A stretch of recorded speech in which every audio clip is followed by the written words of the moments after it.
नमस्कार, अपना प्रदेश उत्तर प्रदेश में आपके साथ मैं हूं श्वेता एस त्रिपाठी। बीजेपी नेता किरीट सोमैया ने यादव सिंह मामले में राज्यपाल, सीएम, ईडी और सीबीडीटी के चेयरमैन को चिट्ठी लिखी है।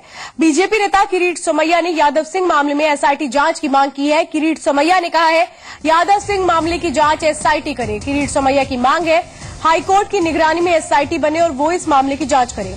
किरीट सोमैया के मुताबिक यादव सिंह ने कई बिल्डर्स को फायदा पहुंचाया। आम्रपाली, वेव इंफ्राटेक, विस्तार कंस्ट्रक्शन, सुपरटेक, लॉजिक्स इंफ्राटेक और समेत कई बिल्डर्स को यादव सिंह ने फायदा पहुंचाया। उन्होंने कहा कि यादव सिंह की सारी संपत्ति ईडी जब्त करे, क्योंकि यादव सिंह ने सरकारी पद का दुरुपयोग किया है और उस पर मनी लॉन्ड्रिंग के भी आरोप है।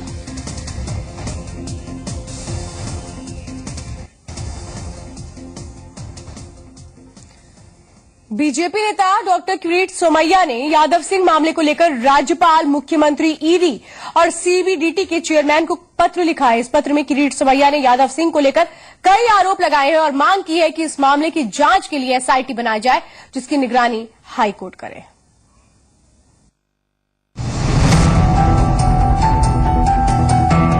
नोएडा में जमीन आवंटन घोटाले का खुलासा करने वाले बीजेपी नेता डॉक्टर किरीट सोमैया ने यादव सिंह मामले की जांच एसआईटी से कराने की मांग की है। इसके लिए किरीट सोमैया ने राज्यपाल के साथ साथ सीबीडीटी के चेयरमैन, ईडी और मुख्यमंत्री को पत्र लिखा है।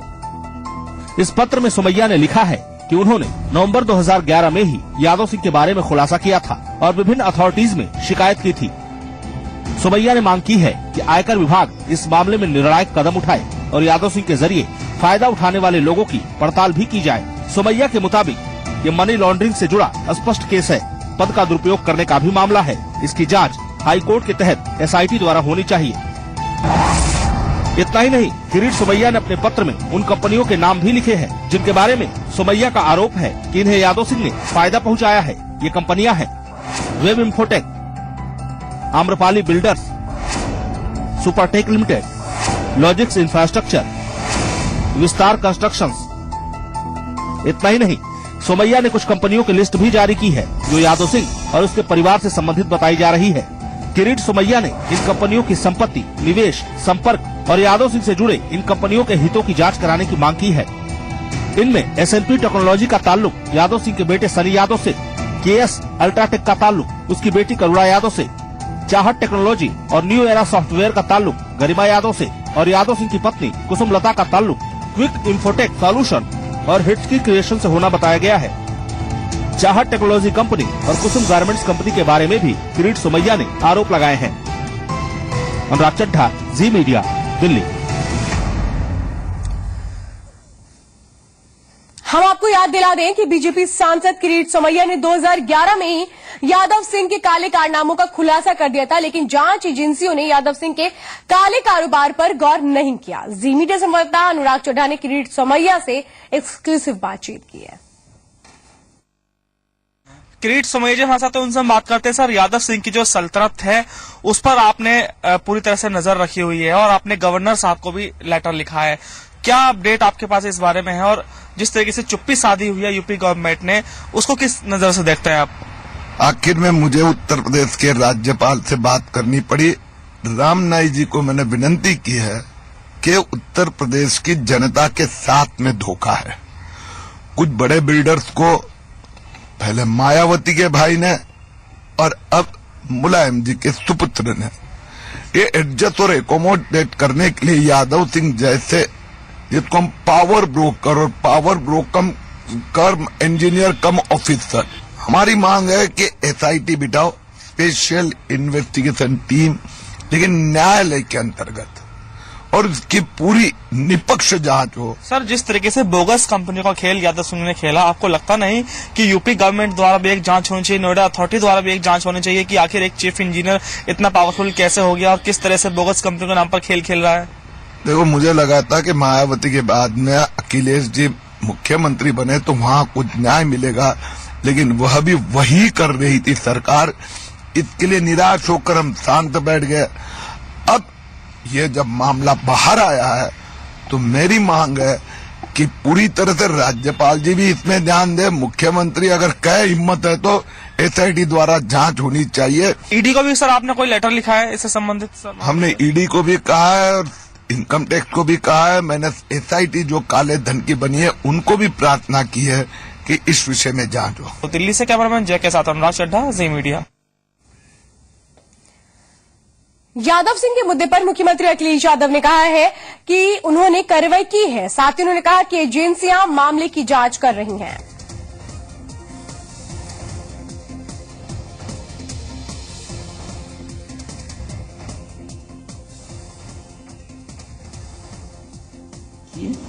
बाकी जांचें बड़ी एजेंसियां कर रही हैं, वो अपने निर्णय लेंगे। वो मैंने उसी समय जब मेरी जानकारी में आया था, चीफ सेक्रेटरी अपने लेवल पे देख रहे हैं और चीफ सेक्रेटरी उसकी निर्णय लेंगे। दूसरे अधिकारी आएंगे, अच्छे अधिकारी और जांच करेंगे। बीजेपी प्रदेश अध्यक्ष लक्ष्मीकांत वाजपेयी ने मुख्यमंत्री अखिलेश यादव से यादव सिंह मामले की सीबीआई जांच कराने की मांग की है। लक्ष्मीकांत वाजपेयी ने कहा कि अगर सीएम ईमानदार राजनीतिज्ञ है तो मामले की सीबीआई जांच कराएं। जितना पैसा यादव सिंह के पास मिला है उसका 10 गुना पैसा नेताओं और अधिकारियों के पास है, लिहाजा सीबीआई ही इस मामले की सही जांच कर सकती है।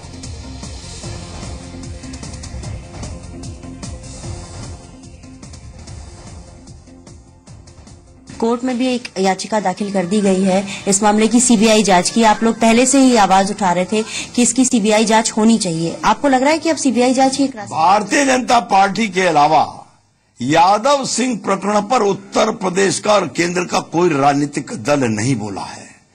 हम पहले दिन से इस मत के हैं कि जितनी अकूत संपत्ति निकल रही है, संपत्ति की जांच आयकर विभाग और ईडी करे, लेकिन नेताओं का संरक्षण, राजनीतिक दलों का संरक्षण और ब्यूरोक्रेटिक सेटअप का संरक्षण, इसकी जांच करे सीबीआई, जिससे कि ये उत्तर प्रदेश सरकार, वर्तमान की, पिछली बसपा की सरकार, उसके राजनेता, उनके राजनीतिक दल बेनकाब हो सके जल्दी से जल्दी। जो अभी तक रुक रहा है, निलंबन कर दिया गया है, आपको लगता है कि वो काफी है? क्योंकि पहले भी आरोप लग रहे थे कि निलंबन देर से हो। मैंने तो पहले दिन निलंबन की मांग की थी।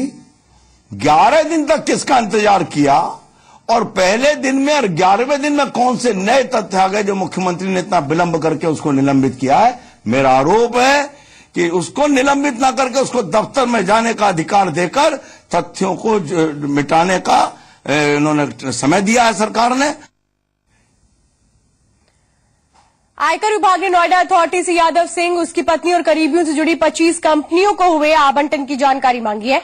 नोएडा अथॉरिटी 12 दिसंबर तक आयकर विभाग को कंपनियों से जुड़ी जानकारी देगी। आपको बता दें कि 25 कंपनियां यादव सिंह, उसकी पत्नी कुसुमलता, यादव सिंह के बेटे सनी यादव के अलावा यादव सिंह के करीबियों राजेश मनोचा, नम्रता मनोचा, अनिल पेशावरी और मीनाक्षी पेशावरी के नाम है। ज्यादा जानकारी दे रहे हैं हमारे संवाददाता अमित चौधरी। यादव सिंह के यहाँ पड़ी इनकम टैक्स की रेड के बाद उन कंपनियों के बारे में ब्यौरा इनकम टैक्स विभाग ने नोएडा प्राधिकरण से मांगा है। जिन 25 कंपनियों को यादव सिंह के यहाँ दस्तावेज मिले हैं, उसमें राजेश मनोचा, यादव सिंह, उनकी पत्नी कुसुमलता और बेटा सनी यादव के साथ साथ अनिल पेशावरी और उनकी पत्नी के नाम है। इनकम टैक्स की जांच में 25 ऐसी कंपनियां पाई गई हैं जिनको अलॉटमेंट किया गया और कई प्लॉट अलॉटमेंट किए गए। वो तमाम सूची अब इनकम टैक्स विभाग ने नोएडा प्राधिकरण से मांगी है। इस चीज की पुष्टि खुद रामारमन जो चेयरमैन है नोएडा प्राधिकरण के, उन्होंने की है। फिलहाल जो नोएडा प्राधिकरण के संबंधित अधिकारी हैं वो पूरा ब्यौरा इकट्ठा करने में लगे हैं। 12 तारीख को ये सूची इनकम टैक्स को सौंप दी जाएगी और तब जाकर कई चीजें साफ हो सकती हैं कि आखिर इन कंपनियों को जो अलॉटमेंट किए गए हैं वो किस आधार पर किए गए हैं। अमित चौधरी, जी मीडिया, नोएडा। यादव सिंह के मुद्दे पर यूपी के राज्यपाल राम नाईक का बयान भी आ गया है। नाईक ने कहा है कि ये मुद्दा संसद में उठ चुका है और उन्हें भरोसा है कि यूपी सरकार सही दिशा में कार्रवाई करेगी। उन्होंने ये भी कहा कि इस मामले में भ्रष्टाचारियों को सजा मिलनी चाहिए ताकि भविष्य में कोई इस तरह का काम न करे।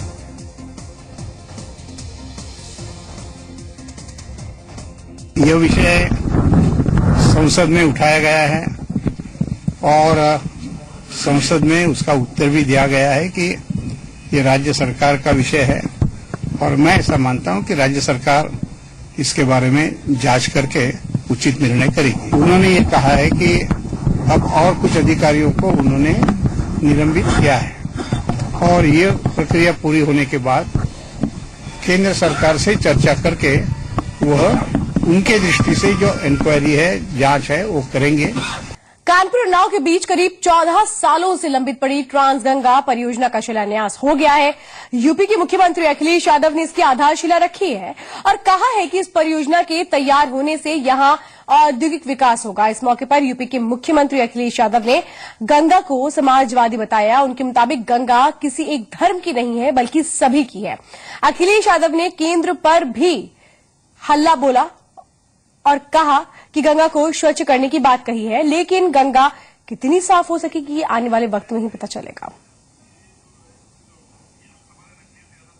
यूपी एसआईडीसी के गंगा ये हाईटेक सिटी बनने जा रही है, तो इंडस्ट्री के क्षेत्र में, हाउसिंग के क्षेत्र में, स्वास्थ्य के क्षेत्र में और तमाम क्षेत्रों में भी लोग यहाँ पर आएंगे, जिससे यहाँ पर भी कारखाने, उद्योग और लोगों को रोजगार मिले।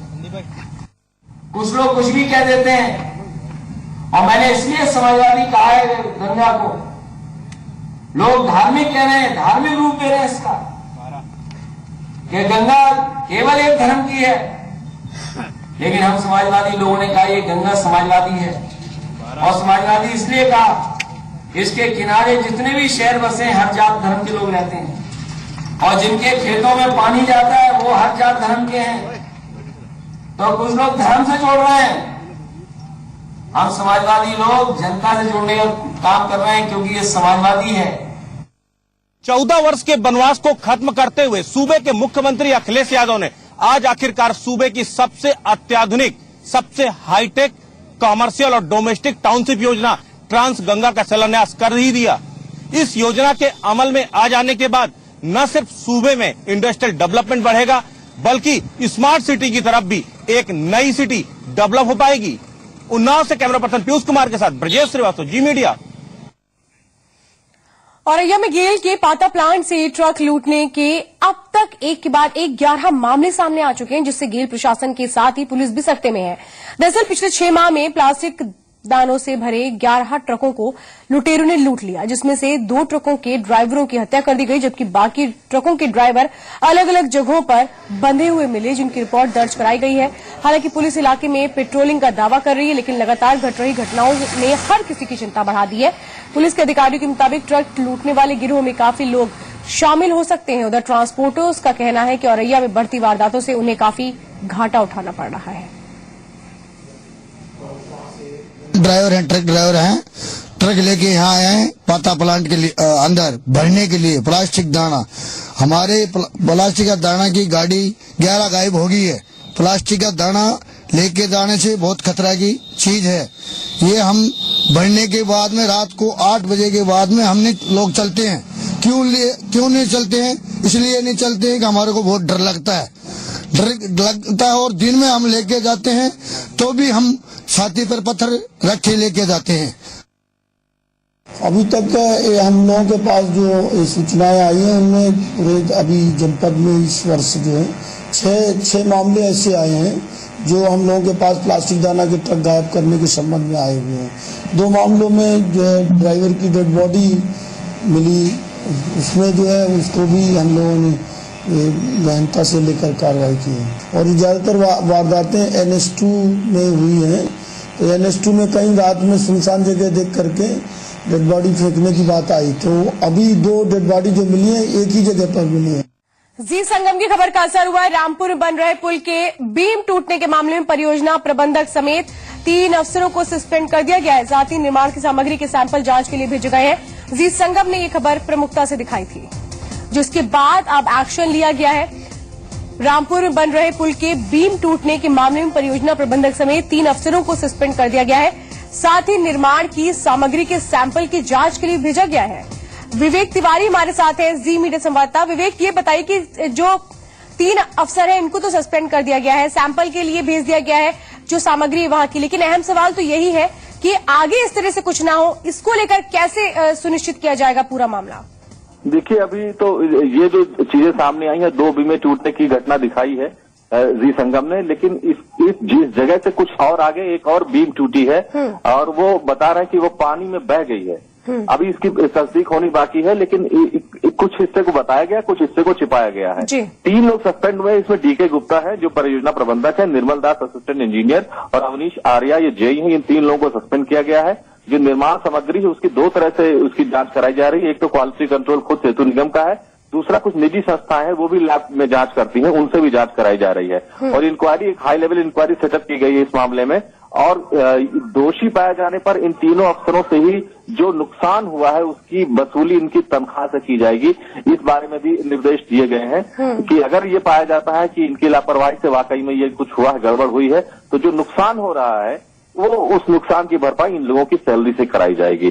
तो अभी ये बड़ा एक्शन लिया है जी संगम की खबर का असर हम इसे कह सकते हैं। और अभी ये देखना बाकी है कि एक टीम और कल जाकर के वहां जांच करेगी, और जो जिस बात को मैं बता रहा हूं 110 और 112 नंबर पेयर के बीच में जो घटना हुई है, बीम बह गई है, उसकी भी जांच अब कराई जा रही है कि वो बात छिपाई क्यों गई, ये भी देखना है। चलिए विवेक, पूरी जानकारी देने के लिए बहुत बहुत धन्यवाद। तो जी संगम की खबर का असर हुआ है।